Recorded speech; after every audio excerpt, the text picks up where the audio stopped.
I don't think the learning that came from Daniel Bwala's incident is for politicians only. It's for everyone, whether you're in business, whether you're in academia or whatever. Number one, the internet does not forget. Number two, it's now a global village. So you absolutely have to check your facts. You have to know your data. You have to bring your statistics to the table. I never said that. Tinubu and his people never created the nations. So why did you say they did on January 22nd, 2023? I never said that. At the time you said he's the only person to have moved money in bullion bands. When did I say that? You said, no, I never ostensibly, said that. I can't believe you still keep walking into this. I never said he tried to kill me. I never said that. National Human Rights Commission. This is a Nigerian group. 2,266 people were killed by bandits or insurgents in the first half of 2025. That's more than were killed in all of 2024. You are failing. Amnesty International says you are failing at security. The numbers don't lie. It's unfortunate, and as a government, and it's getting worse. We're working day and night and it's to getting deal with worse. That situation. I don't agree to the fact that it's getting worse. How can it not get worse if more people die in 1 year than the previous year? Context matters. What's the context? The context is not getting worse. What? Yes. The context is not getting worse? The context is that it is not getting worse because you see, this is a water, right? Bwala probably went there preparing to hear, oh, the government promised electricity, and in 3 years they haven't delivered. So probably in his script he had the national grid had was so amount when we came in. Now this is amount, but because we cannot transmit, and it's not the fault of this government, he was probably ready for that. We have made them to think that going to an interview, you just caress your ego, will massage your ego and make you feel nice and talk about the positive things you're doing. What kind of coaching and prep, does he have to be does Daniel Bwala have to be a 21st century spokesperson to the president of a country as controversial as Nigeria? If everybody's getting training, you should be getting Uber plus training. There was one part of it where he actually said, on my honor. I'm coming. What you just said now, I want to put it on record, on my own honor. That's not what I said. He didn't That have was to say a on my knife honor. to my heart. He didn't have to say on my honor. Yeah, heavy questions should not be a problem to anybody to answer, and I think Bwala failed in that. So there's no ambush. There's no ambush. There's just a lack of preparation for the negatives, that are going to come. It was an opportunity for him to answer and defend those things. An acknowledgement could have saved Bwala all the problems. Oh yes, I said those things. That was then. But I feel I wanted to work with this government. I've been outside. I have blamed this government. I have critiqued them. Now I want to go inside and then see what I can do. So I said all those things. That would have solved. See, it's so simple. He had the instrument to actually make Mehdi Lawal look useless, but he didn't use it. Do you think Daniel Bwala owe Nigerians apology for his performance there?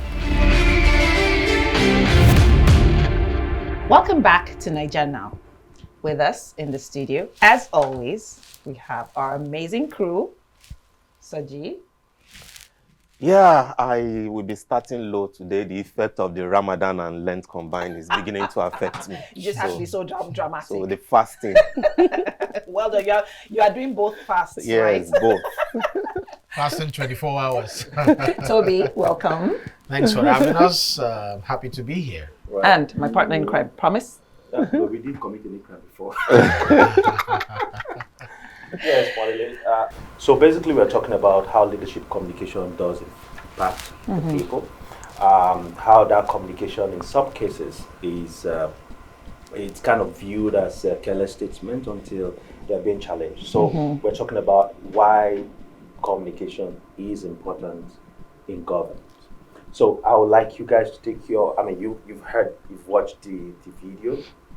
Some background. Okay. So we were all sleeping and having a lovely rest when we suddenly woke up to the news that Nigeria is in the news again.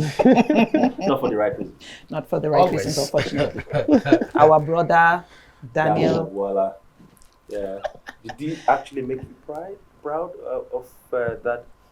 Head to head. Well, on the contrary. On the contrary, no. Okay, we'll come to why you think first. To you, do you think you did a good job by defending the President Tinubu's agenda? Well, if he was an appointed official, Yes, I think he did a good job.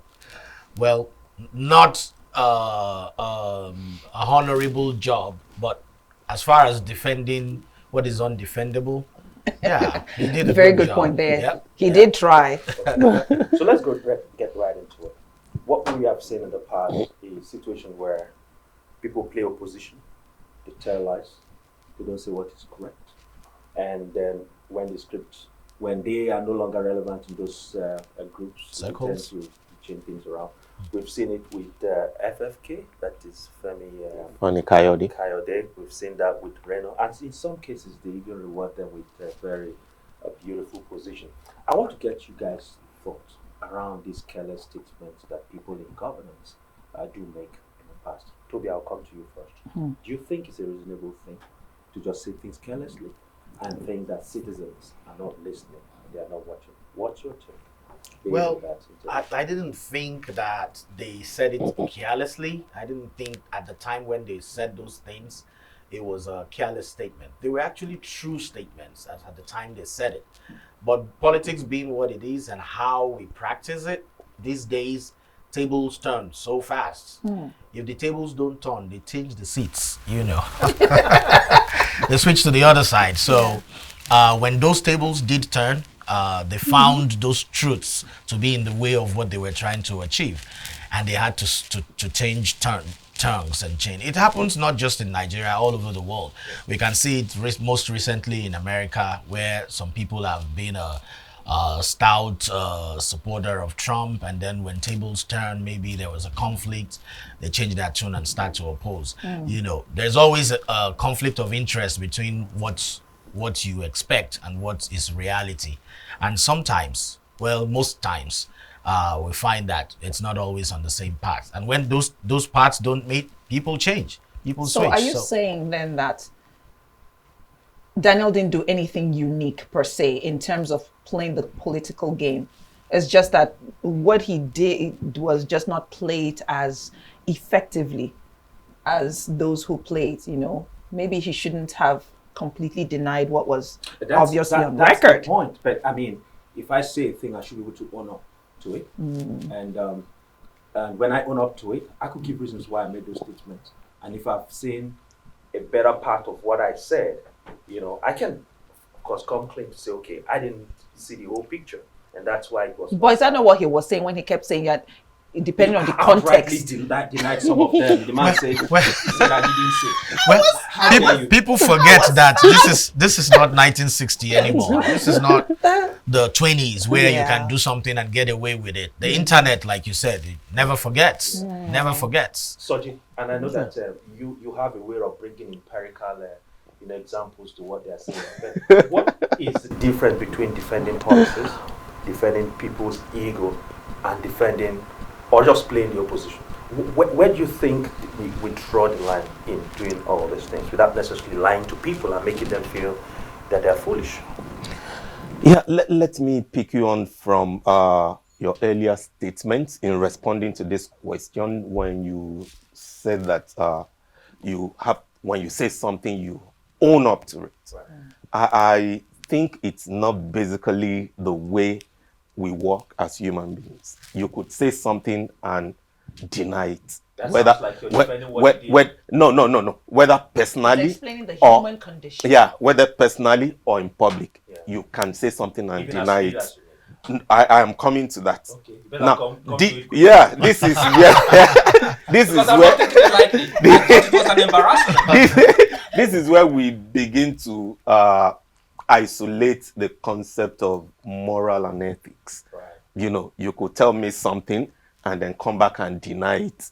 Tell me something or say something but publicly, come back and deny it. And then I'll start thinking, okay, that person is a liar. That means you have low moral esteem. You know. Yeah. Now, but when we start involving the question of ethics, it means what you say carries significant weight. You are either an opinion leader or someone people look up to in one way or the other. And that was the problem with Daniel Bwala.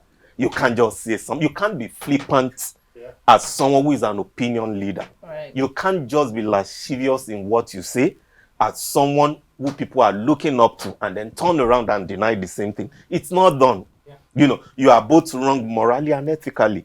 And that was where I saw the failure of Bwala. Modeling. I know that you've been itching to say this. Please don't shout on him so much. The man has been battered a lot. But talking about media, you are in this space for a very long time, as much as I can remember. Do you think that there was some lack of preparation towards that interview in some ways? Maybe he didn't put his facts together. Maybe he didn't even prepare. Or was he actually supposed to expect the attack he got during that interview, in your opinion? Yes, he was supposed to, and was there, a gap in preparation? I think that was embarrassingly obvious, as in it was really painful, to watch. You're going, into the dragon's den, right? And you have no shield, you have no armor. It didn't look like he had shield or armor. I think, Toby, to the point, that you were making earlier, we have media and media interaction that has evolved over the years. Once upon a time, a leader of government will go and say something about our nation, and people are just too preoccupied to maybe even know that it happened or read, so much into the news. But a lot of people have become a lot more aware through the years. Because, first of all, it used to be newspapers. That was the main, mainstream media newspapers, and all that. But now you're looking for just everyday entertainment, and this information of what has happened is before you. Unfortunately, our leaders haven't evolved, with the times. There should have been, because the first thing I thought when I saw that, interview was, what kind of coaching and prep, does he have to be does Daniel Bwala have to be a 21st century spokesperson to the president of a country as controversial as Nigeria? If everybody's getting training, you should be getting Uber plus and training. To your point too, you're invited to this thing with this name, head to head. It's head to head. You should know right. What to expect. So there should have been a lot of proactive planning where there should have been questions about or a think through. Who were the people that prepped this guy? It's just like when you're going to court, and you're going to, prepare with a lawyer, all the questions and all the attack angles, that could be brought against you. You should have known that there are things that you have said in the past that would be referenced. There's a state of the nation that can be referenced, but you know what? Let me just tell you something I stumbled on that I think that may have helped this guy. If his team had prepared him, he had a very hard job to do. Absolutely. Because Nigeria is a serious case to defend. Difficult to defend. It's a difficult case to defend. But Louis Farrakhan granted an interview in 1996. I don't know how many people saw that interview. I saw that. 60 minutes, I think, was what the interview was called. That's about 20 years ago. Correct. Right? Yep. And 20 years ago, Louis Farrakhan from the US was standing in Nigeria's defense like a Nigerian. He was ready, for a gladiator-style interview. Take the bullet for he was ready. And what was he saying? The interviewer, I think it was Mark Wallace was the name of the interviewer, had said, opened the question by saying, Nigeria is the most corrupt nation in the world. Likely one of the most corrupt countries in the world. And Louis Farrakhan bit his head off. He finished him. He finished him. But that was because he had receipts. But what he was saying, what Louis never said that Mark Wallace was wrong. He never said Mark Wallace was lying. He never said the information Mark gave was incorrect. What he did was to deflect very heavily and say, you're calling these guys corrupt. What about the corruption in our nation? He measured the years, the age of the United States of America as an independent nation against the age of Nigeria as an independent nation, and said, you are 3-4 times the age of these guys, and you're using, your level of judgment and he broke them down. This is what Daniel was not prepared to do. But in as much as deflection can help people who are in tight corners sometimes escape, it's not really what we expect people to do. No, but you I understand yeah, that, the facts. Deflecting is supposed to be a tactic, especially when you feel like I'm not prepared to handle this or it's above my pay grade, because definitely Bwala doesn't even really know everything he can speak to, because the people who are actually running things, they're somewhere. They're hiding somewhere. True, but so sometimes they also speak to the things they see, not necessarily what they know. But did you get a sense? Did you get a sense that I get what you're saying, right? I mean, you should be able to. Again, it comes down to preparation. If you're prepared. Yes, but in terms of the preparation now, Yes. did you get a sense at all that Daniel Bwala came to the table with any agenda, like a point that he was trying to make to leave the people with? I can say this, but not on authority. But Bwala has come out to say he was ambushed. Actually, that wasn't the topics they gave to him. Were not the topics that they discussed. What is an ambush? Well, to some extent, I think some people have fact-checked Mehdi, and they realized that Mehdi also made some mistakes, certain things that were not right. I get it, but you see, when you're going for this kind of interview with the experience that one has, around media, you should not just prepare for yourself. Prepare for the things you need to prepare 360 degrees. 60 degrees. 360 degrees. Yeah, at the end of the day, if you are that prepared, the answer to the first question can become an answer to the second question, because that's where you want them to go with that. But he failed in all fronts. But now, to you, Toby, again, I'll come back. The truth of the matter is that with all these things said, clearly, it's difficult to defend Nigeria. But we have things to tell about Nigeria. Yes. But if you're responding to questions like that at that platform, at that level, you're already telling Nigerians that they are foolish, in my own thinking, that they are foolish. Like, you can't say I didn't say these things when media never forgets. And I want to bring it to you again. How do people actually, people have already come to the realization that the information they put out is being saved somewhere. And if they don't know, they need to know that right now. But if they're already aware, what are people, especially officials in government, are supposed to be thinking as far as putting out public statements?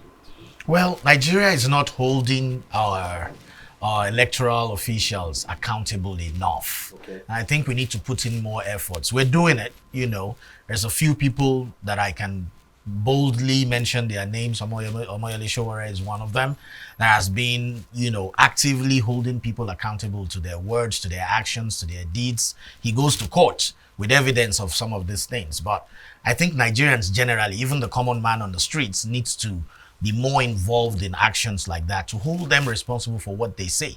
Over the last 16 years or so since the APC government came around, they've made probably 1 million promises. Till date, most of them, 80 to 90% of them, has not been touched on at all. I don't think it's up to 1 million promises. Like 900,000 something. But we're not saying anything about it. We're not saying anything about it. We just let it fly. We let it slide like it's good. And we have spoiled our politicians so far. Our politicians come to the studio expecting to know the questions. You rehearse with them sometimes. That is what we saw, but it doesn't hold up on the global stage. I used to work with That's Radio what we saw. Nigeria and AIT, African Independent Television, online, and I'm calling these names out because, the people who still work there know I'm telling the truth. And they need to change probably. Correct. So let's stop spoiling our politicians. There was a name you mentioned very recently, Femi Fani-Kayode, that was asked a simple question on an interview. He got so mad. He was like, the question was, who is bankrolling you? It was a simple question. He got so mad, insulted the interviewer, the reporter. Please, we should be careful. That man is now in an exalted position. He's the ambassador to Germany. No, but anyway, that's true. I rejected most of them. I don't know how true that is. Most of the ambassadors That didn't make it. Well, but we have spoiled them. That's my point I'm trying to make. We have made them to think that going to an interview, you just caress your ego, will massage your ego and make you feel nice and talk about the positive things you're doing. Yes, you're doing positive stuffs, but we're here to address the ones you're not doing, the ones that are yet to be implemented. So positive, heavy, negative, and heavy questions should not be a problem to anybody to answer. And I think Bwala failed in that regard. There's no ambush. There's no ambush. There's to just him. a lack We're of just preparation for the negatives, that are going to come. It was an opportunity for him to answer and defend those things, and then he went denying it. You can't deny the things that you've said in the process of time. There's huge opportunity there. I think what we've seen, is that we need to be ready, as a nation for the global stage. Yeah. Now, he had the opportunity to acknowledge, and I think that probably would have helped. Totally agree with you. If he acknowledged, even for 2 seconds, there is a way to acknowledge. At least I saw this in the Louis Farrakhan, interview. Yeah. He said, so what if you're calling them, if you're saying Nigeria is corrupt, but he quickly moved on to, another topic. Now, in this case, if truly you are the spokesperson for this government, we didn't hear the statistics of some of the good things you're doing. He was giving you numbers. Yes. Mehdi was giving you numbers. Where were your own numbers? Yeah. To say, okay, these are the numbers. These are specific incidents. Yeah. Mehdi had some names that he was quoting and user stories, as we would call them in project management. Specific people cases. Where were your own specific people cases? Absolutely. To say, okay, truly, we are in deep waters, but if a plane has gone into the ground so deep for so long, if the plane now gets to the point where a little bit of the nose is now showing up, it is a degree of progress. And here is why I say so. Absolutely. Tangible reasons. Yeah, Soji, I'll come back to you again. We're still talking about the fact that citizens are not foolish. I'll just read this out to say why transparency is more effective than denial, long-term cost of credibility. I want to get your reaction to that. You think there's loss of credibility when people do this at that level? Yeah, absolutely. Absolutely, loss of credibility as well as the loss of dignity. Mm-hmm. You see, like Modele stated, acknowledgement is very important. I wouldn't agree that Bwala wasn't prepared. I would assume that I was even over-prepared. Yeah. But he failed in there were videos, by the way, making the rounds of his results. Of his results. So there was... He failed in just one assignment. See, journalistic practices varies. Mehdi Hasan's program is head-to-head. I would think that program should have been named The Hottest Seat. Mm-hmm. He should have gone to revise previous clips of people he was, and he should have understood that this guy I'm facing goes from the personal to the general. Bwala probably went there preparing to hear, the government promised electricity and in 3 years they haven't delivered. So probably in his script he had the national grid had was so amount when we came in. Now this is amount, but because we cannot transmit and it's not the fault of this government, he was probably ready for that. To Toby's point, that is not how media works in the West. No. Yeah. No. But even if that was the question, this guy is coming from an angle that is personal. An acknowledgement could have saved Bwala all the problems. Oh yes, I said those things. That was then. But I feel I wanted to work with this government. I've been outside. I have blamed this government. I've critiqued them. Now I want to go inside and go in and help. Then see what I can do. That would have helped. That would have solved.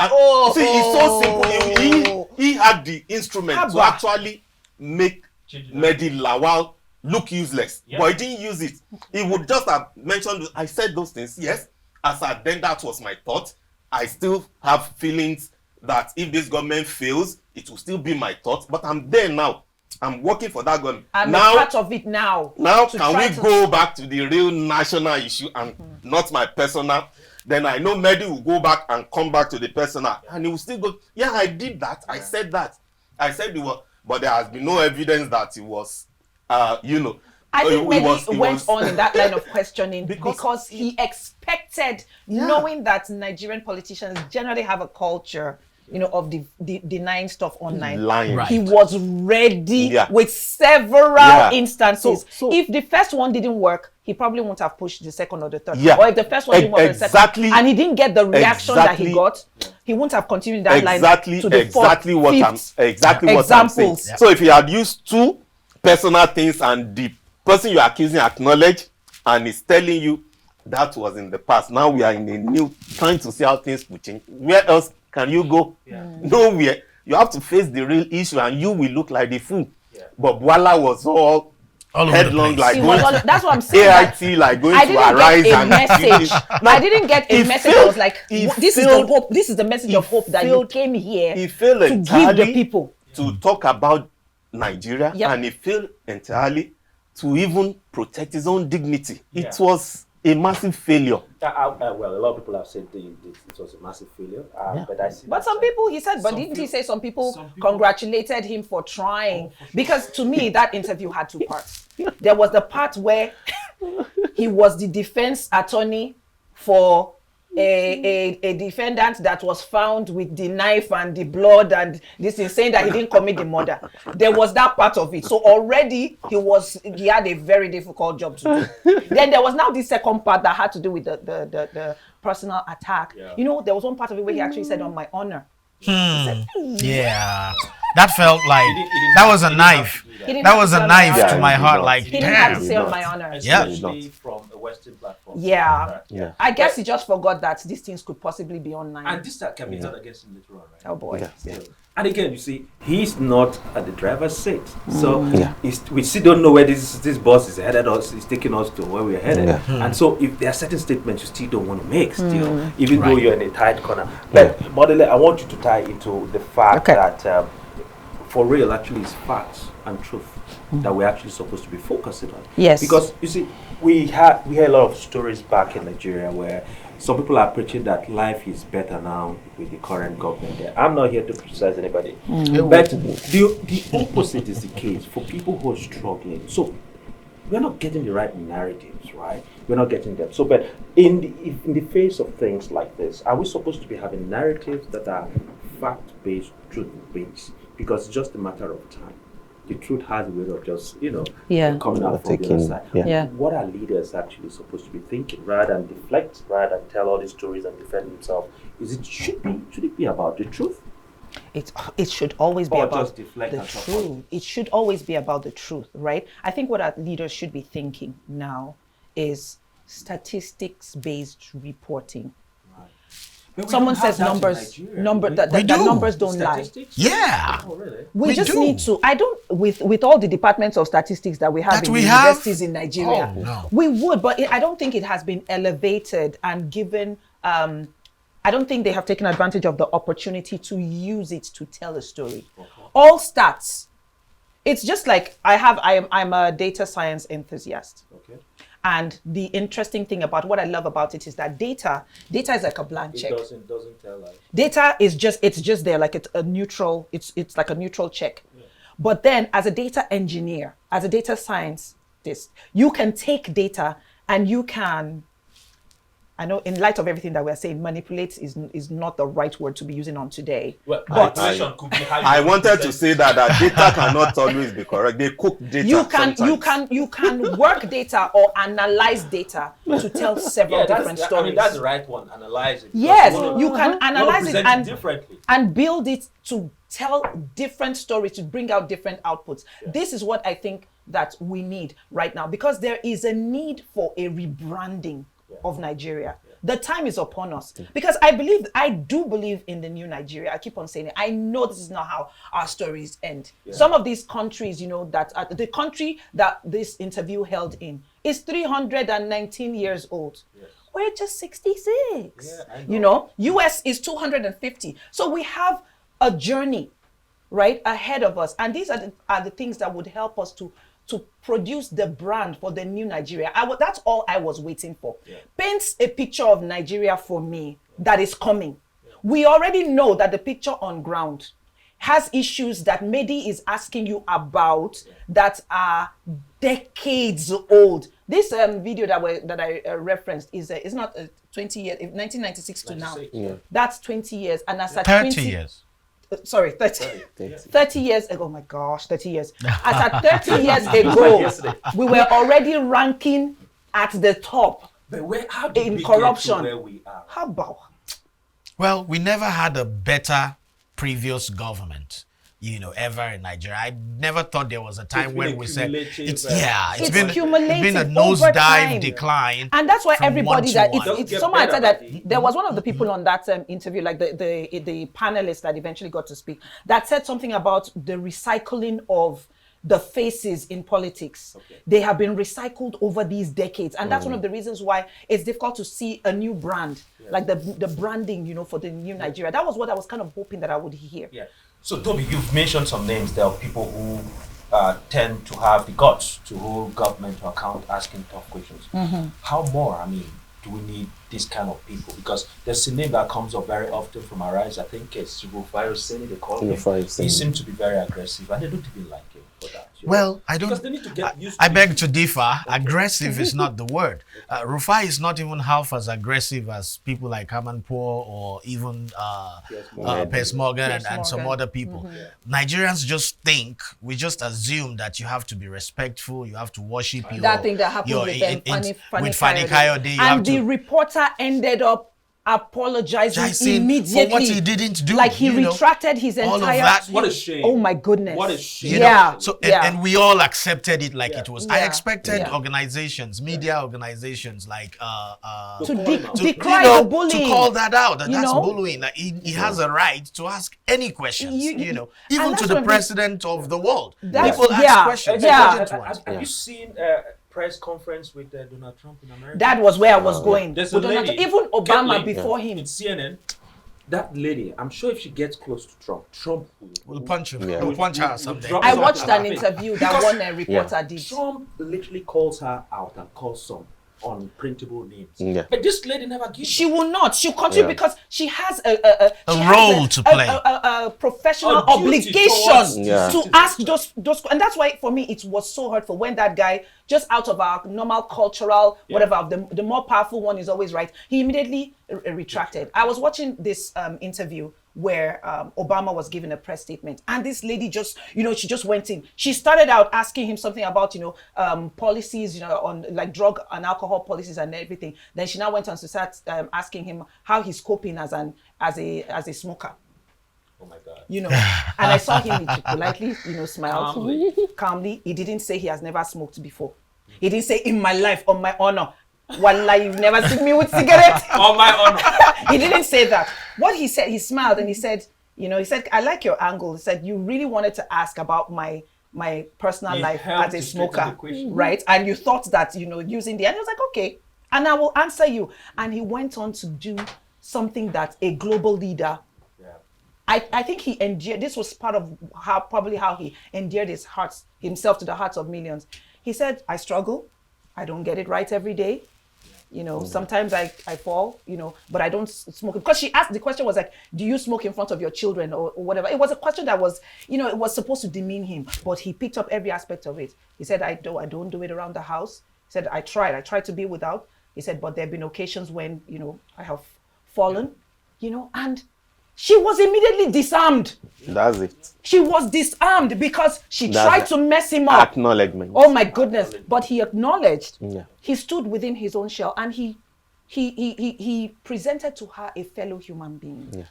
Back to you, Study. In the face of social media, where everybody's a journalist. Everybody's a journalist. Of course. You can actually record anything. Yeah, there's that too. Recently, there's a lady who kept filming the BRT in Lagos. Sometimes almost beat out. What role do you think journalism really plays in holding these people accountable to the things they say and the things they don't say? We have a mantra. We call it the fourth estate of the realm. Now, when you watch VDM, you will see the platform behind him. The fourth estate is like some other people are overtaking the works of journalism, in our system. VDM, you mean the popular? Very dark man. You will see that inscription behind him, the fourth estate. That inscription is for journalism, the media, to hold accountable, because we have three arms of government, and there is a fourth informal arm of government, which is journalism. They are to hold the three levels of government accountable, informally. And that's how it has been exposed things to the public, and that's the way it is globally. But also globally, the government wants PR, positive PR for themselves. So they have a way of moving some of these media platforms, journalists around themselves to promote their image. So it's actually a divisive terrain now as we see it. But we must thank God that there are still a few platforms for journalism doing the work they should be doing. And also we must thank God for social media. You know, it's a crazy platform. You know, it gives everyone It's a leveler. the power. You know, it's democratic. More people use it in the other way, but there are few who are using it to hold elected officials accountable. And you see that everywhere now. I like the one you said, people use it the other way, and that's where I want to come to you, Tony. Yeah. There are people who describe social media now in Nigeria as the last hope of the common man. We've seen that some people call out government, call individuals out, and they hear them because they've gone social. But how can we moderate this? Because to some extent, some are abusing, like you said. Some are doing it the other way around. Because I agree. See, we can't also be speaking ill about our country. Because there's no perfect country. There's no perfect leadership. Just to make sure that there's moderation and there's balance. How do you think we need to approach it? Even from our own selves. Right? So even groups to individuals who call themselves. So the social media is a new wave. Before this wave came around and became popular, we had the NUJ, Nigerian Union of Journalists. We have the NBC, Nigerian Broadcasting Commission. They are still in existence. But unfortunately, all areas of existence has been colonized. Is that not what we are saying now, that somebody is standing with microphone to talk to you and you're how dare you? Yeah, by the government. The government controls what the NBC does now, who the NBC can censor. Idris Abdul Karim released a song. It's not the job, you know. No. It was about Sheyi, call your papa, something like that. Papa. You know, that is a social. And, I heard when that happened. And they censored it. But sometimes it seems good, very personal, because being the son of a president shouldn't be. No. The instance was that Sheyi came out and he was flippant and saying something like we should appreciate what his father had done. That video is 2023. And it was. I think it was around that time or so. Well, the song was not today too. The song was closer to that time. Yeah. You know, so it was like a response. I want us to remove the son of the president, family of the president from the job of the president. No, we can't remove because the current Nigerian, the son of the president in Nigeria is intruding too much into governance. Is the campaign family No, not in this case. So I was saying that sometimes that we have been able to mix up what the media and the organizations covering them are supposed to do. Like those organizations like the NBC had rules that were guiding broadcasting, you know, guiding journalism, what you can say on air, what you cannot say.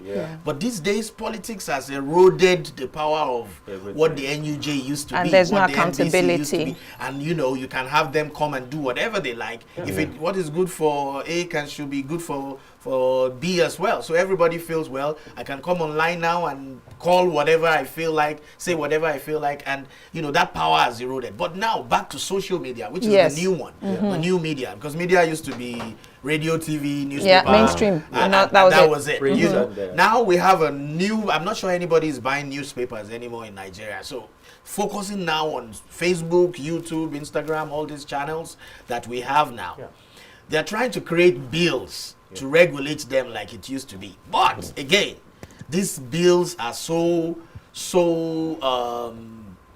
unstructural that it is politically inclined, it is politically motivated to protect the interest of the people that we are trying to expose.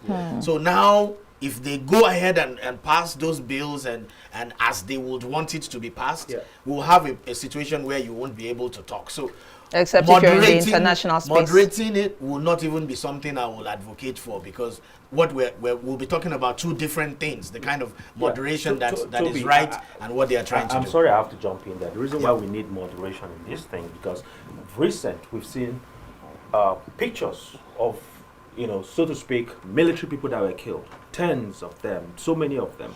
But that was an old recycled news. right? Which was not true. So fake news to fake news. being I mean, used to So, to be held. like we said, this is Investigate. an ongoing, in audits, we call it ongoing monitoring. So it's not something that is one-off. Maybe we do it once a year. This is the social media wave is new.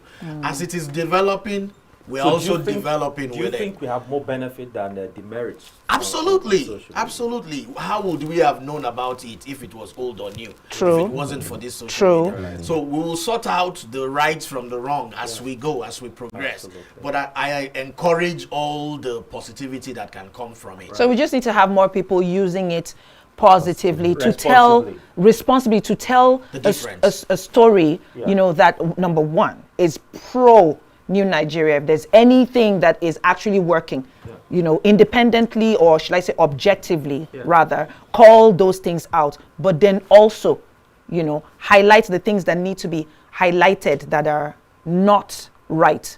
With the balance of the fact that somebody made this point earlier, and I just want to hammer on it, that you see, if everybody's gathering, to tell you that you are smelling, don't really join and gather them and be tooting the horn.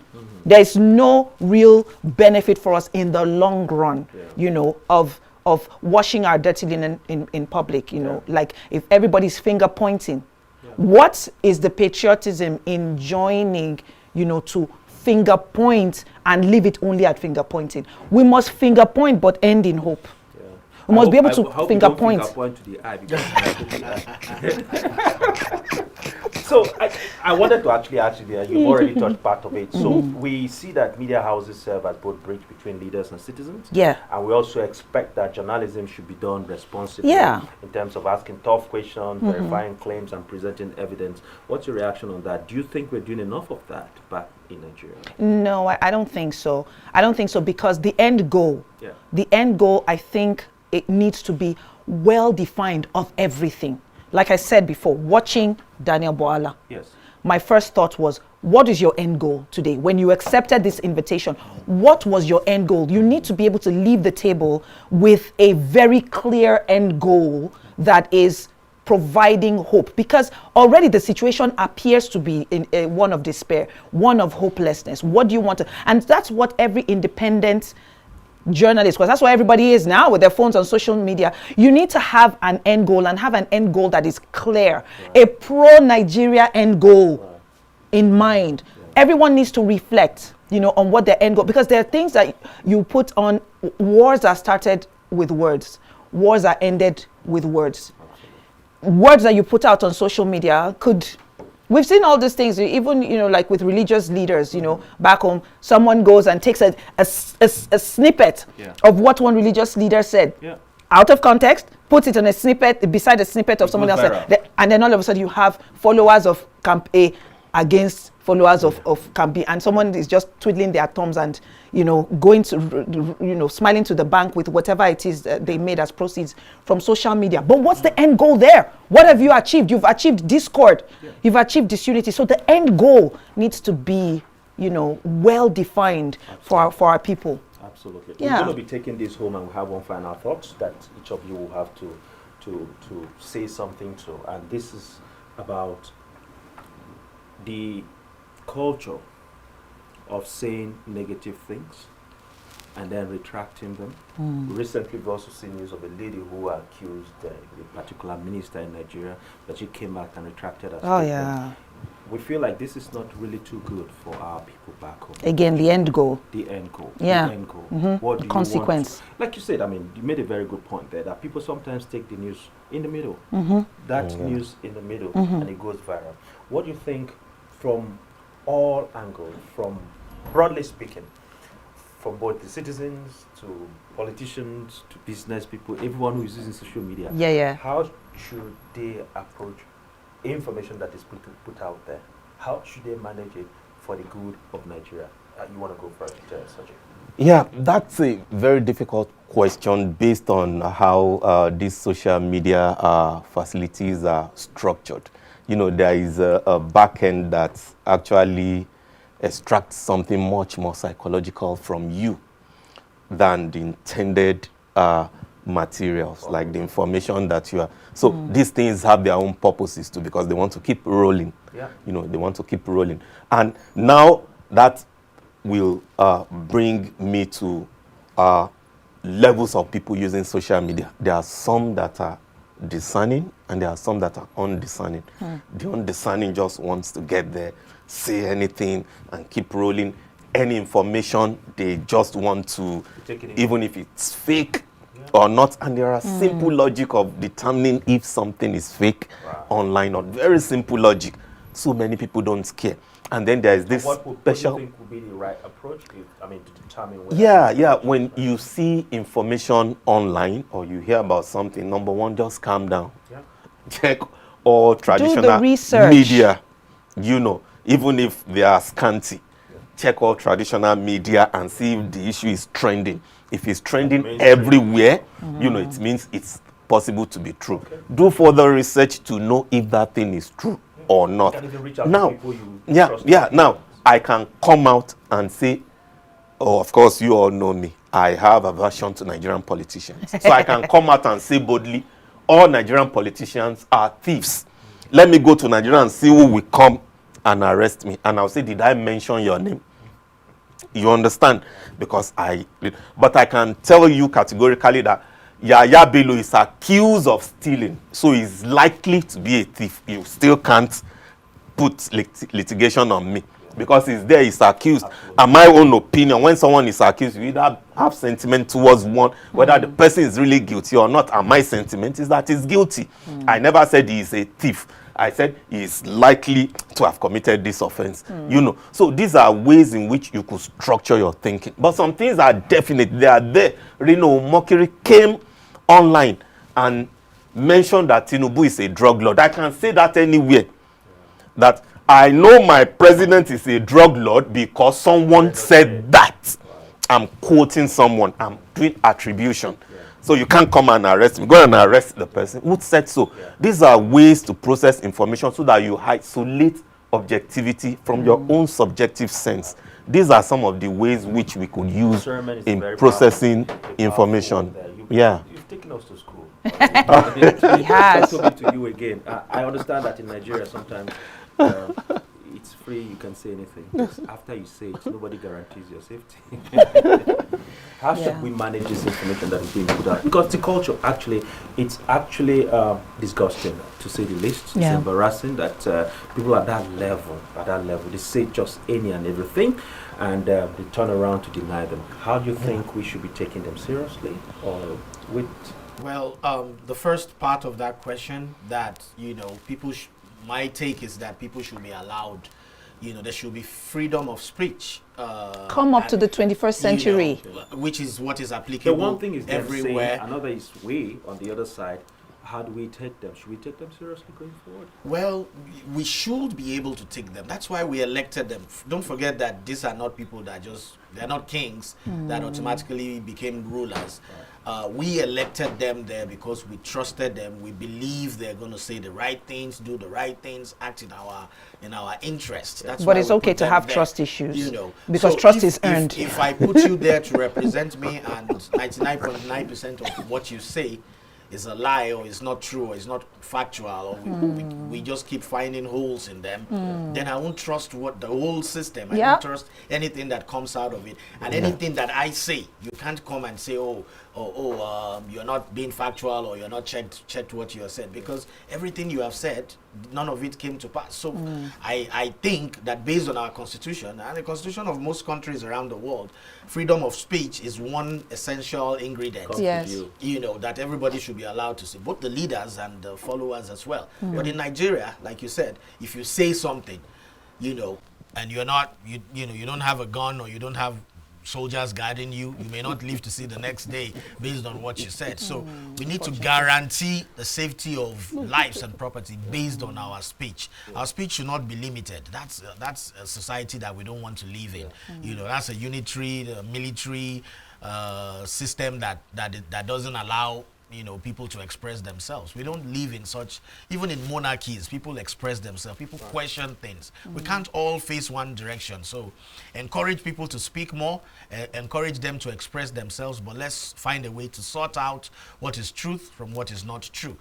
And even in advanced societies, we still have back and forth, So it's not just because we're Nigerian, we're 66 years old, like Modely pointed out. No. But thinking like 10-year-olds. Yeah, let's encourage ourselves to be advanced like those people as well, and give the best to communication as it should be. So, Modely, do you think Daniel Bwala owe Nigerians apology for his performance there? And his friends who are probably getting ready to be speaking like him now. What would be your message to them as we take this off? Honestly, he did cause us some trauma, and I think somewhere, it is true that he owes us an apology. But I don't know, maybe I'm just so beaten up by the Nigerian system that I don't aspire to receive, such an apology. Having said that, Yorubas will say, "Opon ti sun."